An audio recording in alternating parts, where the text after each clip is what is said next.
Good evening, good morning, good afternoon.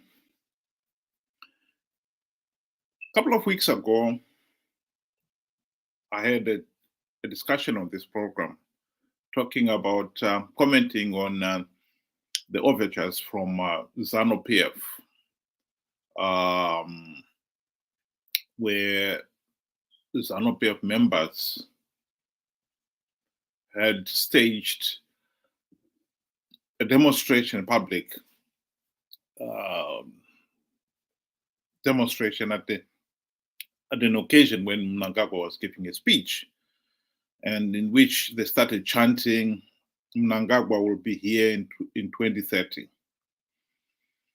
Many people believe that was the launch of his bid for third term. The Constitution of Zimbabwe says he can only serve for 2 terms. And many now believe that he is gearing to serve 3 terms. He's going to change the Constitution so that he can serve 3 terms. A few days ago, there was a lot of talk about how an interview he gave, which reportedly puts that matter to rest. This is the interview, and I would like you to listen to it.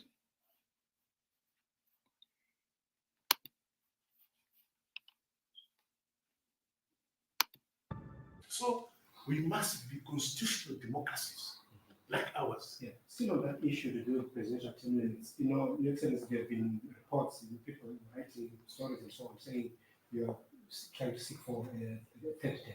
Is that even crossing your mind? Well, I'm very happy that Zimbabweans are very imaginative. They can imagine about anything, which shows there's democracy in the country. You see? But we in the Zanu PF are very democratic and we obey the Constitution. There is not an iota of evidence where Zanu PF or I as president has ever expressed the violation of our Constitution.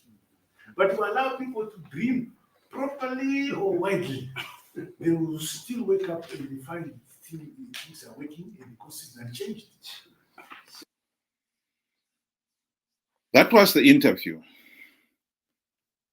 The headlines, when they came out, were claiming that he had stepped down from the idea, he had denounced the idea of running for a third term. Anyone who listened to that interview would be very naive to believe that. All he said there is, we are working with the Constitution, and presumably the Constitution at the present moment is saying that they are limited to 2 terms. But we all know, of course, that Zanu PF only respects the Constitution when it suits them. Here is an individual who is talking of he and Zanu PF respect the Constitution. In 2017, he and some of his colleagues in Zanu PF staged a military coup. It wasn't in the Constitution. But of course, the judge who was consulted at the time, Justice George Chiweshe, ruled that the coup was justified, legal, and constitutional. He did not dare, of course, name what part of the Constitution said the military could stage a coup, because there was no such section. He was only trying to sanitize the military coup. As for Mnangagwa's aspiration for third term, that interview absolutely does not rule it out. One of the things that Mnangagwa has already done is to make sure that he has got 2/3 majority in parliament. And thanks to the infighting within Triple C, he now has got a supermajority in parliament. In the Senate, however, it's another thing. He's got majority, but doesn't have the 2/3 majority. The recalls that were instigated by Zawangu does not extend to the recall of senators, because those are allocated in accordance with the results of the election, the national election.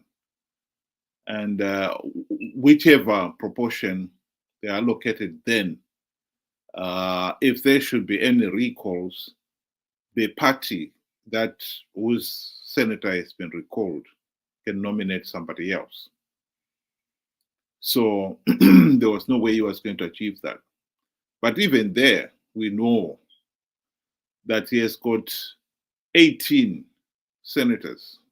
He has got 32 Zanu PF, allocated according to the election results, and then 18 senators who are from the chiefs. And we know that the chiefs are very close to Zanu PF. And so 18 plus 32, that gives him straight away 50. And he only needs 2 more senators to achieve his 2/3 majority. And we know that a number of the senators that were originally nominated by CCC have been recalled. And those were replaced by the Zawangu faction, including Zawangu himself. He's now a senator. So persuading 2 more to get the 2/3, I think it will just be no impossible. That is not an impossible task. He can do that. But at the present moment, Zanu PF has since also learned or realized that it has been a very awkward election. The elections in which these harmonized elections in which people vote for a president, members of parliament, have been awkward for Zanu PF leaders in particular, in the sense that in the past, Zanu PF has won parliamentary seats, and yet their presidential candidate has struggled. In this recent 2023 election, Zanu PF won the majority, no problem at all. They just needed a few more seats, otherwise they would have got 2/3 majority. And yet, Mnangagwa himself only managed to get 52% of the votes. So there's been a problem where people vote for an MP candidate for one party, and when it comes to the presidential candidate, they vote somebody else. That started what particularly notable in 2008 with the infamous Operation Boramsango, in which Robert Mugabe lost that presidential vote. And yet his MPs, Zanu PF MPs, polled more votes than the presidential candidate. So there's been talk of Zanu PF changing the constitution so that now, instead of the voters voting for a presidential candidate, the people will vote and their votes will be allocated to the individual parties. And the party with the majority of the votes or MPs will then be asked to elect who they want to be president. This is what is happening in South Africa. And Zanu PF is realizing their advantages with that, particularly for people like Mnangagwa, who feels that his own popularity within the party is not that good. And hence this tendency of MPs polling more votes than the presidential candidate of the same party. And to be quite honest, the 2018 and 2023 elections came up with what I can only describe as a totally meaningless result as far as the opposition was concerned. The opposition, according to them, they'd won the presidential vote. And yet they readily acknowledged that they lost the parliamentary vote.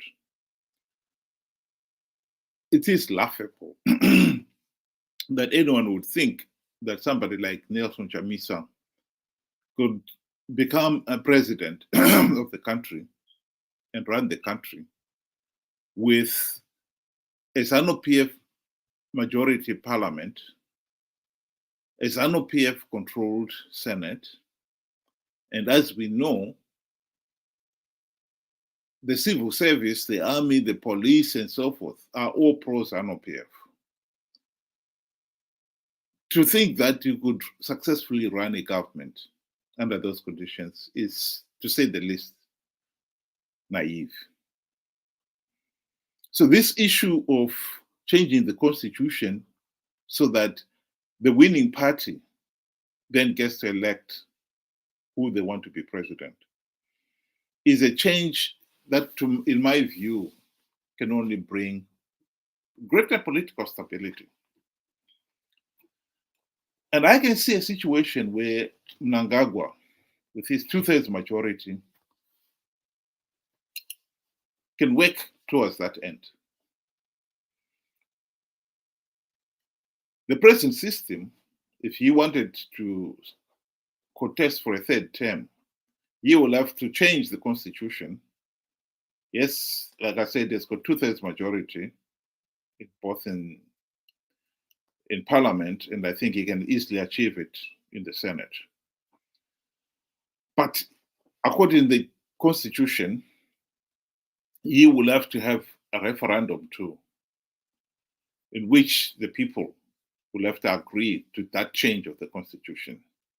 He can possibly achieve that too, but there is a third hurdle in his going down that route.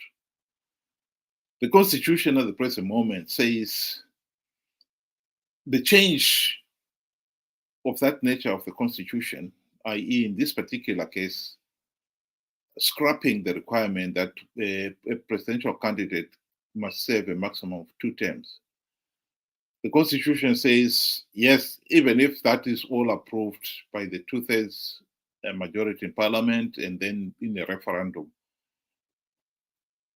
the first the first person to benefit from that change should not be the incumbent. In other words, somebody who is already holding that position at the time when the constitution is changed should not benefit from it. So in his case, he cannot be the first president to benefit from it and run for a third time.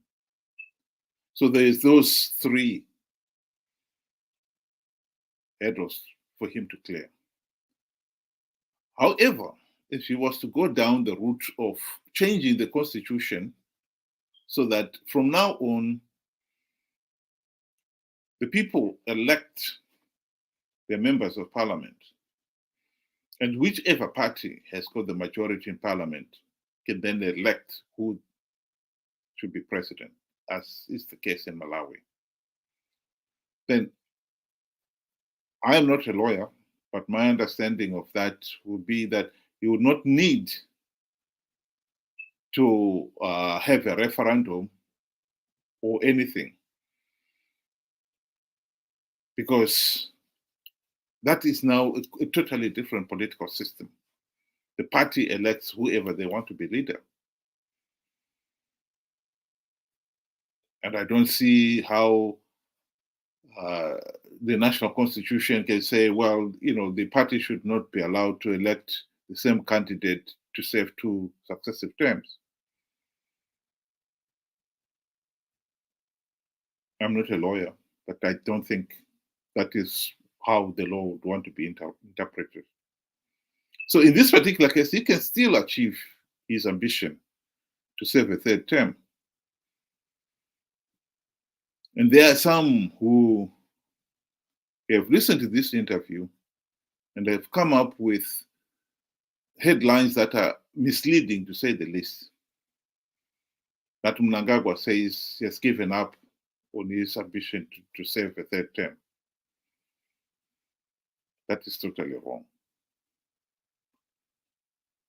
And for him to argue, for them to argue that he has given up because he says he follows the Constitution, that is laughable. For somebody who got into power on the back of a military coup, changing the Constitution to suit him would be nothing compared to the military coup of 2017. So I think we need to be realistic. At the present moment, Mnangagwa has got it is quite possible that Mnangagwa would want to stay for the 3rd term. Not that it really is important. I think if Zanu PF is able to rig the elections, who the regime, the party appoints as the dictator, to me is neither here or there. I know some people have made a big issue of Mugabe was better than Mnangagwa. I think this is just meaningless comparison. It's no more meaningless than a mouse having to decide which one is more deadly, a cobra or a black mamba, when everybody knows that a bite from either one of those will kill it. Even if Mnangagwa does not succeed in having his 3rd term, if Zanu PF is able to rig the elections, they will have another dictator in his place. And as far as the ordinary Zimbabwean is concerned, it really doesn't matter whether we have got Mnangagwa or Chiwenga or somebody else, as long as they are dictators. The comparison to me is academic. So the most important thing here is people not to be complacent and think, oh, because Mnangagwa is no longer running for the 3rd term, things will be better. That is a trap that we fell into in 2017 when Mnangagwa took over. People were so focused on getting rid of Mugabe, they really believed that Mnangagwa was infinitely better. But like I said, if you're a mouse, you're only deluding yourself if you think a cobra is less deadly than a black mamba, just because you're confronted there with a cobra. Both of them are deadly. Zimbabwe needs to get rid of the dictatorship. As long as we are under a Zanu PF dictatorship, I don't care which dictator is in power for the day. What matters is it is a dictatorship. The country will have no chance of any meaningful economic recovery, and any meaningful chance of having a competent government.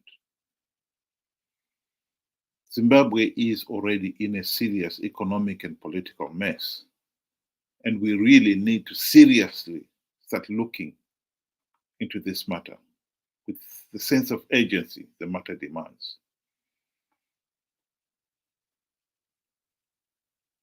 We need to implement democratic reforms. We had the golden opportunity to implement those democratic reforms, particularly during the 2008-2013 GNU. Nelson Chamisa and his colleagues sold out on that score. We need to wake up to the reality that MDC CCC leaders will never implement any meaningful reforms and thus stop Zanu PF rigging the elections. The challenge is to implement reforms to stop Zanu PF rigging the elections. That is the challenge.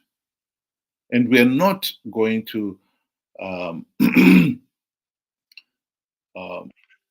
somehow end Zanu PF dictatorship without implementing reforms, because Zanu PF will never reform itself out of office. And at the present moment, CCC, MDC have been participating in these flawed elections to give Zanu PF legitimacy and thus to perpetuate the dictatorship.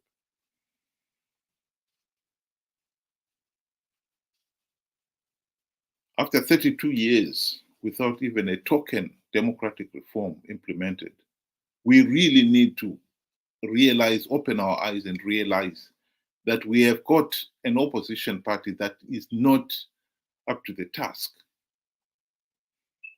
The challenge is to get an opposition party whose leaders are committed to implementing those democratic reforms to stop Zanu PF rigging the elections. That is the number one priority for Zimbabwe. And until we do that, Zanu PF will remain in power. And at the present moment, this is a sideshow. Mnangagwa gave that interview to give people, to calm down the people, make them feel that, oh, no, he's not seeking a third term, so we are okay. No, we are not okay. He can still seek a third term. And even if he doesn't seek a third term, as long as Zanu PF is able to rig the elections, he will have another dictator. And as far as I'm concerned, a black mamba or a cobra, they are deadly. One dictator or another, they are all a disaster for the country.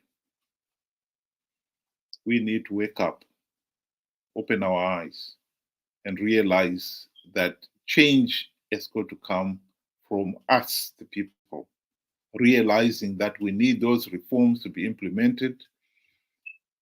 Go out and look for the opposition leaders who will implement those reforms. That should not be negotiable anymore. After 23 years of MDC, CCC, and not even one reform implemented, we cannot keep on pretending that somehow they will implement the reforms. They are not. They're no longer interested in implementing reforms. They've been participating in these flawed elections for the sake of the few gravity seats that Zanu PF has been offering to entice the opposition to participate, no matter how flawed the process gets. We are being shortchanged here. And we need to wake up. Thank you very much for listening, and have a good night.